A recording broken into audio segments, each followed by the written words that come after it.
a really bad reputation, but there's really no reason for it. Coffee is actually really healthy for you. It has a ton of antioxidants. It's got a very good micronutrient density. I mean, it's very good for you. And that little high that you get, that little amp, there's nothing wrong with it. Now, there does come a point where coffee does have a non-bit of, like, too much of it just is not a good thing. There's a big difference between 1 cup and 1 pot. Okay, so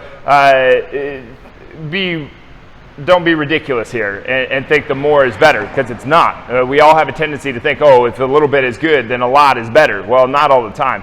So with coffee, use it. It's a tool, use it. Coffee is fantastic. It's great for you. If you want to focus a little bit better, you want to have a little bit of amp, you want to get a little pep in your step first thing in the morning, well, have a cup of water and then have a cup of coffee.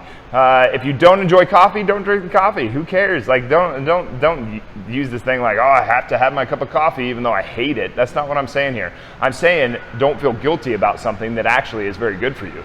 Okay, coffee is very good for you. The effect that it gives you and able to push out is very good for you. It's really actually very good for your brain. It's good for that focus.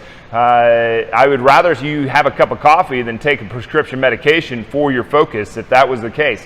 I think that there is an age where you start adding this in, but coffee is also an appetite suppressant, a very hardcore appetite suppressant.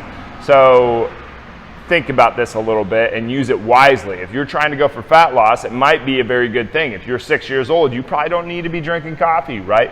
So use coffee to your benefit, but don't sit there and drink it if you don't want to, and don't use this as a guilt thing. Don't use, oh man, I shouldn't be drinking this thing. Coffee is great for you. Use it. Use it to drive that focus muscle, okay? And shut it off at about 2 p.m., okay? Don't be letting this thing harm your sleep, because your sleep, as you're gonna find out throughout this whole thing, is going to be a huge factor in your ability to push forward in your life.